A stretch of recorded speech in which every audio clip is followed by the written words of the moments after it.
during our 2010 conference, this is the second year in a row we've brought in industry expert Brian Evans of Rand Media Group to talk to our members about emerging trends in social media. This was a very informative session. I think all of our members walked away with tangible strategies to take back to their businesses as recruiters and as business owners. Okay, so how much did social media grow within the last 12 months? Well, this is probably the biggest example. Facebook. And I remember, I was putting these numbers together last year. I thought, gosh, 200 million people. That is just an incredible number. And this year, it's 400 million. So to grow by that percentage is impressive, but to grow by that percentage with these kind of numbers is just staggering. I mean, if you think about this, this is more people than the population of the United States. YouTube has been another huge growth story. 6 billion views a month from last year, and that's gone to 12 billion. So think about those numbers. I mean, there are only, 6 billion people on the planet? So 82% of internet users watch online video, and it's also now the second largest search engine. Okay, so people are familiar with Google and Yahoo, which is now kind of Bing, or going to be Bing. Well, YouTube is actually now the second largest search engine. So people are looking for things on YouTube. And sure, some of it's silly stuff, but some of it's more serious or has a business purpose. Some of the how-to videos have become really big. I think a whole generation of people are going to be grown up, and I don't think that this is necessarily a good thing, but grow up learning how to tie a tie, on YouTube, because there is one real simple, nothing fancy video. It has 4 million views, just how to tie a tie, So this is another big growth story. Twitter, this is something that I think probably a lot of people have heard about over and over and over again, and the press really has latched onto it. I think it's somewhat of a novel idea. It's a little confusing. It's kind of crazy, and the press has been it really covered this quite a bit, and you also see it on TV ads. Follow us on Twitter. You see that all the time. Again, this is staggering growth. 80 million tweets per month, which is hard to even contemplate. It's grown to 12 billion tweets per month. I mean, again, it's hard to fathom the amount of information that people are creating and sharing online. They are adding right now, this is pretty new information, 300,000 new users every day. So, I mean, that's a large city that's going on to Twitter every single day. There are 600 million search queries every day. So what I mean by that is you can actually search through all this stuff that people are talking about, and people are doing that. So Facebook and LinkedIn, your connections are determined largely by existing relationships. Okay, we meet, and then you say, okay, let's connect on LinkedIn. Okay, fine. Facebook is the same thing. You have a cousin or someone that you met at a family reunion or at a picnic or whatever, they want to be your friend, you accept them or you don't. A lot of that is based on sort of your real world experiences or other connections. Twitter is very different. Certainly the connections are influenced by existing relationships. I'm on Twitter, so you guys can all follow me on Twitter, and that would be an example of that. But it's also content and information are driving connections. So let's say that you don't know me, but you search through Twitter and you find what I talk about, and that's interesting to you. You may follow me and get my information now. Okay, so that's one way that new connections are formed on Twitter. The other thing is a desire for future relationships. Okay, so Twitter is much more of a networking platform. Okay, there's a 24/7 global networking event going on right now, and there are billions and billions and billions of conversations going on, and that's the important distinction with Twitter. You can network with some of these other tools to some extent, but Twitter really is open game. You can reach out and connect to anybody that you see.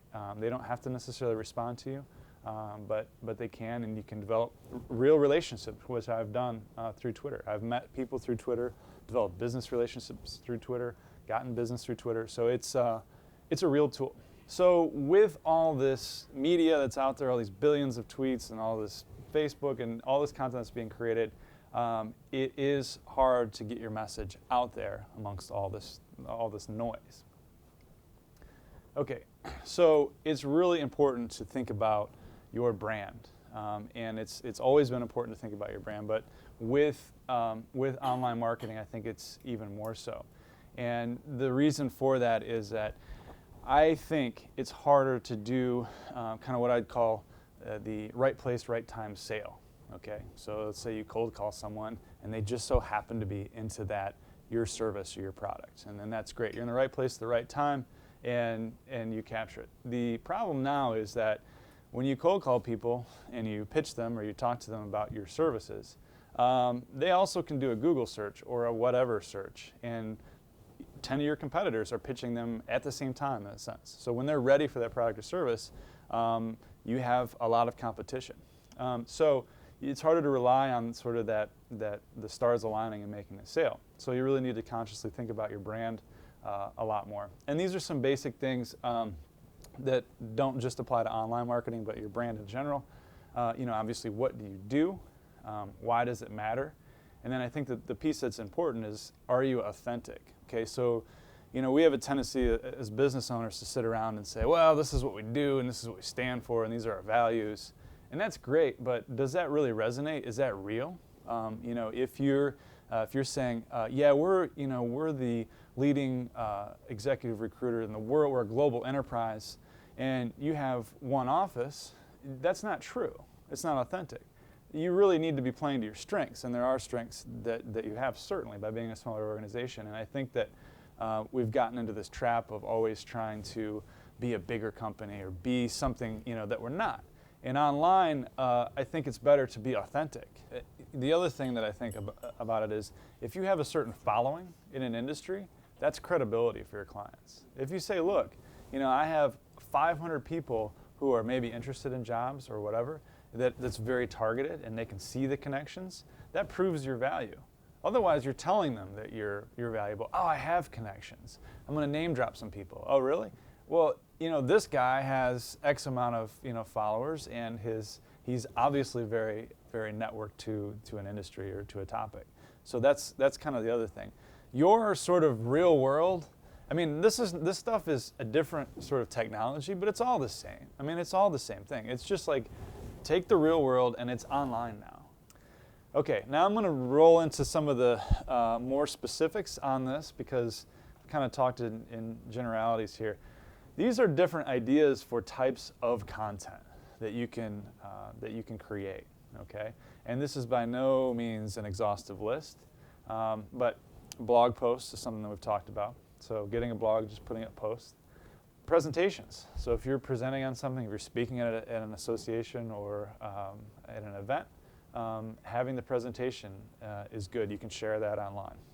So these things are we've talked about this: Twitter, Facebook, LinkedIn, YouTube. That's fairly obvious what you can do with those. Your blog is another obvious place. Other blogs, podcasts, Google searches, Twitter searches. We talked about this. That's a really big channel of pushing out all your content. Retweets, email. I didn't talk about email very much. It hasn't gone away. It's still a really good channel for distributing all this kind of content. Your website, something I've kind of left out of all this, but this really is the center of all your efforts. This is where you should be putting all this great content. This is where your brand should be recognized, and this should be kind of the core of what you're doing. Other sites, so pushing it out onto other websites. It could be traditional news, it could be industry news, it could be other bloggers, it could be friends, it could be anything. Google AdWords and advertising, I didn't talk about this too much, but you can do highly, highly targeted things to push out any of these pieces of content. So how do these two things interrelate? Sometimes it's very simple. There's tweets and Twitter. That's basically it. That's probably the most simple that you can get, the quickest that you can get. That's the type of content, and this is the path of distribution for that example. So this is a simple sort of exchange.